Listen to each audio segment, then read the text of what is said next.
여러분 안녕하세요. 여러분들의 작은 강점을 제대로 살려서 합격시키는 강점 면접 전문 조스플라이 다나쌤입니다. 에어 프레미아 채용이 시작됐습니다. 여러분들 고민 많으시죠? 그래서 오늘 영상에서 여러분들의 제일 고민이신 게 이제 영어 없는데 써도 되는지 이 부분 좀 고민되실 것 같고요. 그래서 직전 합격생 스펙도 알려드릴 거고, 또 이제 여러분들 궁금한 영어 이제 어떻게 준비해야 되고 또 어떤 질문이 나오는지 또 실제로 저희 합격생들이 했던 방법대로 알려드릴 거고요. 그 다음에 컬처핏 면접, 이게 이번에 좀 새롭게 생겨서 굉장히 어려우실 것 같아요. 그래서 조스플라잇 언니들이 10년 동안 면접 가르쳤다 보니까 실제로 컬처핏 면접을 하는 기업에 합격시켰던 경험이 다수 있습니다.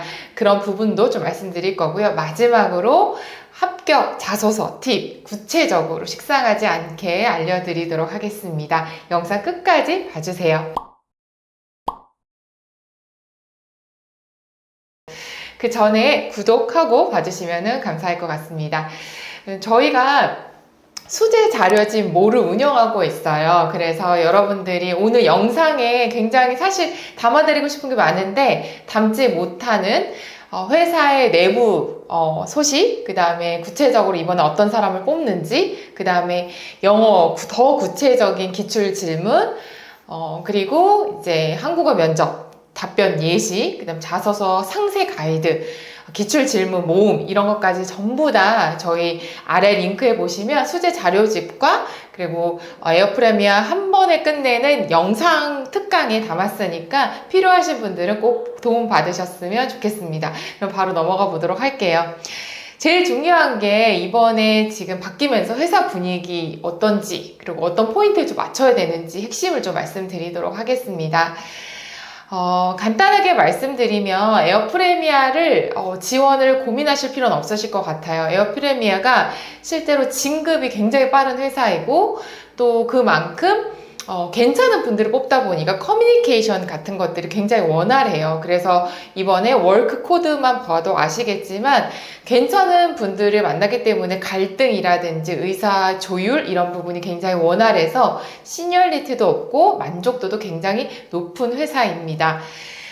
그리고 지금 굉장히 중요한 키워드는 대한항공에서 비행기를 받아오면서 이제 비즈니스 클래스를 운영을 합니다. 그래서 그것 때문에 지금 내부적으로 고민이 많은데 경력직을 안 뽑고 신입을 뽑았기 때문에 서비스를 그래도 좀 잘 할 수 있고 또 지금 내부적인 이슈는 뭐냐면 진급이 빨라서 듀티를 맡는 것들이 굉장히 빨라져요. 그래서 교육 받아야 될 것들도 되게 많고 에어프레미아가 외국인 탑승객 비율이 높습니다. 그래서 영어를 보는 이유도 외국인 분들이 많이 탑승하시기 때문에 그에 관련된 영어 응대가 필요하기 때문이거든요. 그래서 지금 고민을 하시는 분들이 나이가 좀 많은데 지원해도 될까 이 부분도 좀 있으시다면 지금 이제 대한항공처럼 비즈니스 클래스를 운영하는데 꼭 필요한 것만 하는 실용적인 비즈니스 클래스를 운영하고 그런 프리미엄을 제공할 거잖아요. 그래서 나이가 좀 있으셔도 실제로 서비스한 경험이 있고 잘 할 수 있는 분이면 뽑는다라는 거 생각하시고 꼭 지원하셨으면 좋겠고요. 그리고 이전보다 서비스 컴플레인이 내부적으로 신입들이 좀 많다 보니까 내가 서비스를 잘할 수 있는 나만의 강점 을 저희가 강점 면접하고 있지만 더 명확하게 보여주셔야 되는 채용이 아닌가 싶습니다. 이 부분도 참고하시면 좋을 것 같아요. 그러면은 다 쓰시기로 하고 그 다음에 이제 합격생 스펙을 좀 말씀드려 보겠습니다. 실제로 여러분들이 제일 궁금한 게 토익 없이도 서류 합격자가 있었는지가 가장 궁금하시잖아요. 있습니다. 있고요. 최종에도 있어요. 그래서 모두 다 말씀드리긴 어렵지만 몇 분만 말씀드리면 저희가 생각보다 지금 제가 현직한테 들었을 때는 나이도 94년생 분이 신입으로 꽤 계신다고 하시더라고요. 근데 그분들은 경력이 좀 있으신 분들인 거죠. 그래서 그만큼 에어프레미아는 지금 우리한테 어떤 도움을 줄 수 있는지, 우리와 가치관이나 방향성이 맞는지, 업무를 하는 방식이 맞는지, 그런 것만 맞으면 나이는 크게 상관없고 더더욱 비즈니스를 운영하는 시점에서는 크게 관계가 없다라고 생각하시면 되고요. 5분 정도만 좀 말씀을 드리면 만 27세 지방 4년제 자연 계열의 2점대 후반 토익 없고 토스만 있으신 분이 있었습니다. 그래서 여러분들이 실제로 이제 토스만 가지고도 지원하실 수가 있고 중요한 건 회화 실력인 거죠. 아까 말씀드렸잖아요. 외국인 비중이 높다. 요거 염두하시면 좋을 것 같고요. 그 다음에 만 26세 지방 4년제 3점 후반 그 다음에 토익 없고 그 다음에 오픽이 조금 높은 점수 있었던 분도 있었습니다. 그리고 한 번만 더 말씀드리면 만 26세 2년제 경기 항공과 3점 후반, 그 다음에 토익은 800 후반대 있었던 분이 있었습니다. 그래서 신기한 게 토익이 없는 분은 있었는데 토익이 있으신 분들은 800점대가 굉장히 많았었어요. 그래서 여러분들이 영어 점수에 이제 너무 개의치 마시고 이제는 지원을 하셔야 되는 시점이고 여러분들 포커스는 내가 어떤 강점을 어필할 수 있을까, 조금 더 구체적으로 어필할 수 있을까, 이 부분을 좀 고민하셔야 되는 시점이 아닌가 싶습니다. 그러면은 이제 두 번째로 좀 넘어갈게요. 영어 준비 많이 부담되시잖아요. 일단은 영어를 아까 말씀드렸듯이 영어를 하는 포인트가 외국인이 많고 영어로 컴플레인이나 응대를 해야 되는 상황이 많기 때문에 영어를 물어보는 거거든요. 그래서 제가 합격생분들께 어떤 영어 질문을 받았어? 라고 여쭤봤더니 실제로 자기소개나 지원 동기도 있었지만 기내에서 실제로 응대하는 상황에 짧은 대화를 해봐라. 이런 상황에서는 어떻게 말할 거냐? 이런 질문이 굉장히 많았었어요. 예를 들면 기내에서 외국인분이 이게 없냐라고 물어보면 뭐라고 대답하실 거예요? 또는 기내에서 내렸을 때 여기서 어떻게 환승하냐 물어보면 어떻게 말씀하실 거예요? 또는 에어프레미아가 어떤 항공사라고 물어보면 간단히 뭐라고 말씀하실 수 있으시겠어요? 또는 이 물건을 환불한다고 하면 대답을 뭐라고 하실 거냐? 이런 상황인 거죠. 그래서 여러분들이 해야 되는 부분이 뭐냐면 응대하는 문장들을 한 10개 정도만 정리해서 그걸 좀 외우시면 좋을 것 같아요. 갑자기 저희가 영어 실력을 높이기는 어렵잖아요. 그래서 오픽이나 토스 하듯이 실제로 내가 기내에서 쓸 수 있는 문장들을 좀 정리해서 그 문장 10개 정도를 외워서 상황에 응용하시는 거, 이렇게 조합한다든지 이렇게 조합한다, 이런 방식을 쓰시면 좋겠습니다. 이 부분은 조금 더 댓글에 나와 있는 에어프레미아 합격, 한 번에 합격하는 인강 PDF 자료집에 자세하게 다뤄놓도록 하겠습니다. 그리고 실제 나오는 어려운 질문들 있잖아요. HSC에 대해서 정의해봐라. 그 다음에 LCC와 HSC의 다른 점이 뭐냐. 우리한테 꼭 필요한 서비스를 제안해봐라. 이런 것들 답변 예시도 달아놓을 테니까 참고하시면 좋을 것 같습니다.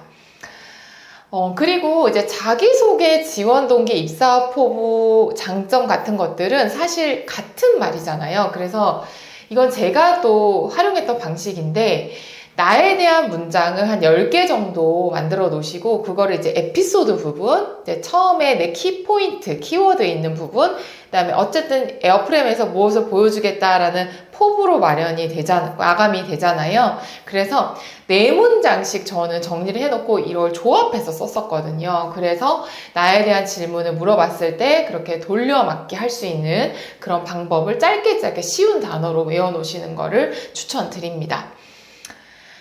그 다음에 세 번째로 이제 컬처핏 면접에 대해서 좀 말씀을 드릴 텐데요. 말 그대로 컬처핏 면접이라는 건 뭐냐면 결국은 회사랑 직원은 원하는 방향성이 같아야지만 오래 갑니다. 그 원하는 방향성이라는 게 좀 추상적일 수가 있는데요. 그런 거죠. 일을 할 때 문제가 생겼을 때 문제를 풀어가는 방식, 또는 일의 우선순위를 가지고 뭘 우선순위에 놓고 업무를 진행하는지, 그 다음에 일이라는 거에 대한 태도, 그쵸. 그 다음에 상대방이 나와 다른 의견을 제시했을 때, 또는 나에게 피드백을 했을 때 그런 것들을 받아들이는 나의 자세, 이런 것들이 실제로 업무를 하면서 굉장히 중요합니다. 굉장히 중요하고 그게 너무 회사와 맞지 않으면 실제로 이제 일하시는 분도 힘들고 회사도 힘든 거죠. 그래서 이거를 너무너무 잘하는 똑똑한 항공사인 거죠. 에어프레미아가. 그래서 이런 것들을 들어보는 게 컬처핏 면접이에요. 그러면 질문 같은 것들이 좀 어떤 게 나오냐면 지원자는 이런 갈등 상황에서 어떤 걸 우선으로 생각하시겠어요? 그런 사례가 있나요? 본인은 예를 들면 업무가 여러 가지 겹쳤을 때 어떤 우선순위로 어떻게 처리해야 하나요? 그런 사례가 있나요? 이런 질문들이죠. 이거를 되게 많이 하는 기업들이 많은데 실제로 좀 선도하는 기업들이 많아요. 토스 이런 데가 이 면접을 굉장히 중요하게 생각하거든요. 그리고 블로그에 보시면 아시겠지만 조스플라이트 토스나 이 컬처핏 면접을 보는 항공사에 엄청 많이 기업들을 많이 합격시켰어요. 그래서 게임 회사들도 이 면접을 좀 많이 보고 업계를 좀 선도하는 좀 어떻게 보면 스타트업, 혁신하는 회사 이런 회사들이 아무래도 의사소통도 빠르고 하다 보니까 이런 것들을 굉장히 중요하게 봅니다. 그래서 그러면 우리가 신경 써야 되는 부분이 뭐냐면 이걸 얘기하는 이유나 근거 부분을 신경 쓰셔야 돼요. 그래서 그냥 답변을 표면적으로 써서 외워도 소용이 없는 게 면접관들이 왜 그렇게 생각하냐 이런 것들을 꼬리질문 하실 거기 때문에 실제로 내가 워크코드 같은 거 보시면서 내가 어떤 사람인지 어떤 걸 중요하게 생각하는지 직업적인 관점, 팀워크적인 관점, 일을 대하는 태도, 그 다음에 내가 일을 함에 있어서 우선순위를 두는 부분, 또 갈등 해소 이런 부분에 대해서 정리를 좀 해보셔야지만 이 면접을 잘 보실 수가 있습니다. 결국은 내가 갖고 있는 가치관, 생각, 태도 이런 것들의 핏을 맞춰보는 게 컬처핏 면접이다라고 이해하시면 좋을 것 같고요. 이 부분에 대해서는 실제로 저희가 이제 서류 합격하시고 조스 면접 특강이나 아니면 조스플라이 수업에서 많이 알려드리도록 하겠습니다. 네, 근데 이걸 얘기 들어보니까 저희가 이제 강점 면접 하고 있잖아요. 그래서 강점 면접, 내 생각, 나만의 어떤 강점 포인트, 그 다음에 나만의 고유 갖고 있는 성향, 이런 것들을 정말 중요하게 보는 회사가 바로 에어프레미아라는 거를 좀 이해가 되셨죠? 그래서 조스 수업 자체가 왜 그렇게 생각해? 왜 뭐가 중요해? 무슨 얘기를 하고 싶어? 이렇게 인터뷰 형식으로 이어지다 보니까 사실 이런 면접이 굉장히 강할 수밖에 없거든요. 그래서 여러분들 조스 수업이 지금 이제 7월 달은 다 마감됐으니까 이제 8월 달 필요하신 분들은 아래 링크 참고해 주시면 좋을 것 같습니다. 그 다음에 바로 자소서 넘어가 보도록 하겠습니다. 자소서를 어떻게 말씀드려야 될까 좀 고민을 했는데요. 포인트를 먼저 짚어드릴게요. 일단 에어프레미아의 자소서는요, 잘 쓰겠다라고 접근하지 마시고 나를 잘 보여드려서 만나보고 싶은 사람으로 보여야겠다라는 부분에 핵심 쟁점을 두시면 좋을 것 같고요. 두 번째는 그러려면 나만의 단어, 나의 키워드 선정이 참 중요합니다. 그래서 그 키워드들이 무작정 월크 코드 똑같은 얘기는 아니어도 나만의 단어, 나만의 키워드로 정리가 되시는 게 굉장히 중요해요. 그래서 이 부분 염두하셨으면 좋겠고요. 그 다음에 이제 월크 코드가 사실 3개 항목에 다 들어가야 되는 자소서예요. 근데 여기서 제일 중요한 포인트 말씀드릴게요. 이 월크 코드가 키워드로 들어가는 것도 중요하지만 더 중요한 것은 이거를 사례 부분이나 나만의 행위라든지 이런 거 에피소드가 들어가실 거 아니에요. 1, 2, 3번에 거기에 그 행동이나 행위에 이 친구가 진짜 우리랑 핏이 맞는 사람이구나를 그 에피소드에 드러나게끔 쓰셔야 돼요. 키워드는 워크코드랑 맞게 썼는데 행위나 그 풀어가는 방식이 안 맞다. 이거는 일관성이 떨어지는 거죠. 그래서 에피소드와 키워드를 같이 가셔야 되는 거. 특히나 사례 부분을 더 많이 물어보고 그 사례가 즉 생각에서 행동으로 이어지는 거다 보니까 이 친구 정말 잘 맞네, 한번 불러보고 싶다, 이런 느낌으로 가셔야 된다는 거 꼭 염두에 두셨으면 좋겠습니다. 그러려면 이 워크 코드가 굉장히 많잖아요. 근데 이거를 다 갖다 쓰시는 게 아니고, 좋은 얘기들이거든요. 이걸 다 갖다 쓰는 게 아니라 나와 연관된 것들을 몇 가지를 묶어서 정리해 보시면 좋을 것 같아요. 이게 3개 코어로 되어 있는데 이 3개 코어가 같은 것들이 묶여 있지만 또 어떻게 보면 이 사람이 갖고 있는 것들이 여기에서 2개, 하나 이럴 수도 있거든요. 그런 걸 조금 정리해 놓고 자소서를 쓰셔야지만 여러분이 어떤 분인지가 딱 읽어보고 각인이 됩니다. 그리고 에어프레미아는 최종까지 자소서를 꼼꼼하게 읽어보는 항공사입니다. 이걸 염두해 주시면 좋을 것 같아요.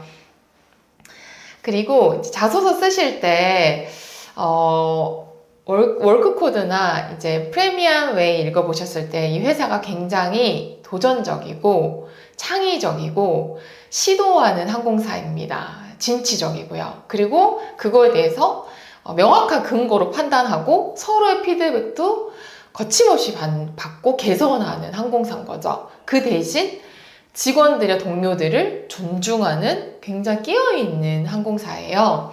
그래서 여러분들이 기존의 항공사의 자소서를 쓸 때처럼 예의 바르고 친절하고 배려심 있고 이런 고정적인 키워드를 좀 벗어나셔도 됩니다. 그래서 내가 좀 업무에 대해서 새롭게 제안하고 그것을 끝까지 해내려고 노력했던 걸 쓰셔도 되고요. 조금 더 진취적인 자세로 피드백을 해서 조금 더 나은 방식으로 일을 했던 거 쓰셔도 되고, 동료에게 피드백을 받아서 그걸 내가 어떤 식으로 개선했는지를 쓰셔도 됩니다. 그래서 조금 더 창의적이고 그동안에 다뤄보지 않았던 키워드를 녹이시는 것도 회사에서 이분 궁금하다라고 보여지실 수 있습니다. 좋습니다. 그러면 간단하게 좀 짚고 넘어가 볼게요. 1번 항목이 에어프레미아 개시 승무원으로 지원하게 된 동기인데요. 여기서 되게 중요한 거는 첫 문장에 에어프레미아에 지원한 동기가 나만의 키워드로 제시가 되셔야 될 것 같아요. 역시나 월크 코드로 들어가야 되는 부분인 거죠. 그게 키워드도 좋지만 행위, 에피소드 부분인 거고요. 그 다음에 그게 따른 내가 키워드를 했다면 거기에 따른 에어프레미아의 근거, 실제로 에어프레미아가 어떤 걸 하고 있다 얘기가 나오시면 되고, 그 다음에 세 번째 문단에는 내가 거기에 키워드 부합하는 나의 경험, 강점이 나오시면 됩니다. 그래서 그것들을 깨달았던 것들을 통해서 어떻게 구체적으로 에어프레임에 도움이 될 수 있는지 이 맥락으로 쓰시면은 크게 어렵지 않으실 것 같고요. 500자기 때문에 한 7문장 정도 정리해서 적으시면 좋을 것 같아요.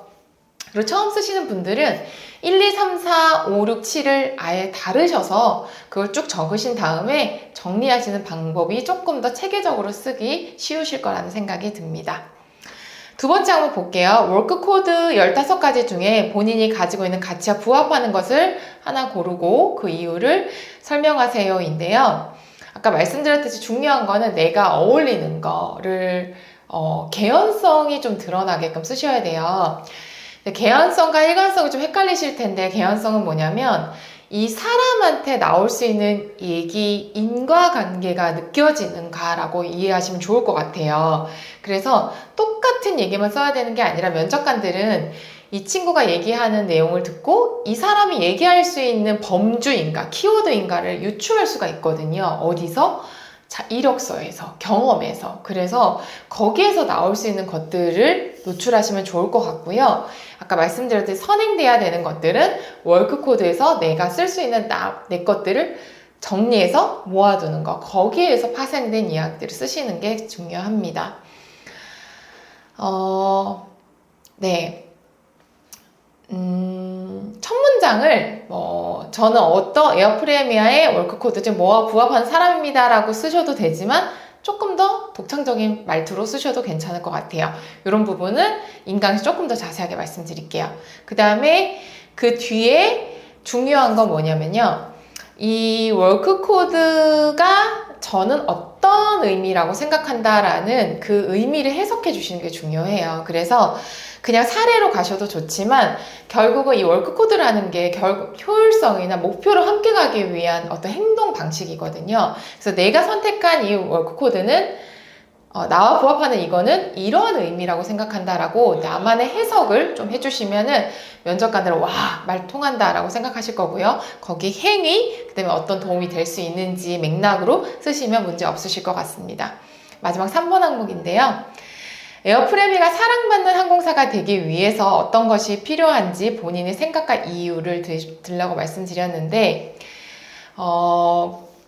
사실 요즘 가장 고민하고 있는 게 앞으로 이제 비즈니스도 운영하는데 우리가 어떤 색깔로, 어떤 방향성으로 갈 것인가를 가장 많이 고민한다고 해요. 그래서 여러분들이 생각하고 있는 다양한 것들이 있으실 것 같아요. 그래서 뭐 서비스 아이디어도 있고, SNS 아이디어도 있고, 그 다음에 뭐 마케팅적인 부분도 있고, 그 다음에 뭐 하물며 에어프레미의 캐릭터를 만들자, 뭐 다양한 의견이 있을 것 같은데 그걸 얘기하는 이유가 굉장히 중요합니다. 그래서 그 부분을 잘 드러나게 쓰시면 좋을 것 같습니다. 네, 오늘 제가 빠르게 여러분들이 진짜 궁금해 하시는 거를 모아서 영상을 찍다 보니까 좀 영상이 그려졌는데요. 여러분들, 이 채용이 오랜만에 나왔고, 또 에어프레미에서 100명 뽑는 거는 사실 좀 많은 숫자를 뽑는 거예요. 그리고 그거 신입만 뽑잖아요. 그리고 이번이 어떻게 보면 에어프레미아의 제2막, 새로운 시작이기 때문에 나이가 좀 많으신 분들, 영어 점수가 부족해도 회화가 가능하신 분들 이렇게 열어놓고 뽑을 거예요. 그래서 너무 두려워하지 마시고 자소서도 3개 항목이다 보니까 꼭 쓰셨으면 좋겠고요. 얼마 전에 저희가 강점 면접 10년째 하고 있고 또 그만큼 많은 분들이 신뢰해 주셔서 합격생이 많이 나고 있는데 개인적으로 좋아하는 박노해 시인분이 이런 얘기를 써놓은 게 있더라고요. 꽃은 서두르지 않고 게으르지도 않고 자기의 때에 맞춰 최선을 다해 피어난다라는 말이 있는데 이 얘기가 너무 학생들에게 해주고 싶은 얘기였었어요. 그래서 저희가 다음번에 붙을지, 이번에 붙을지, 그 다다음 대한항공에 붙을지는 모르지만 꽃들마다 겨울에 피는 꽃, 봄에 피는 꽃, 여름에 피는 꽃이 다 다르잖아요. 그걸 저희는 알 수가 없죠. 그러니까 불안하죠. 근데 그 시기가 때가 있으니까 그러려면 열심히 씨를 뿌리고 지원을 하셔야 되지 않나 싶어요. 그래서 이것들을 하다 보면 여러분 때에 늦지도 않고 빠르지도 않게 꽃을 피울 테니까 조금만 힘내시고 이번 자소서 꼭 쓰셨으면 좋겠습니다. 영상 도움이 되셨나요? 되셨다면 구독, 좋아요 부탁드리고요. 더 도움되는 영상 가지고 오겠습니다. 감사합니다.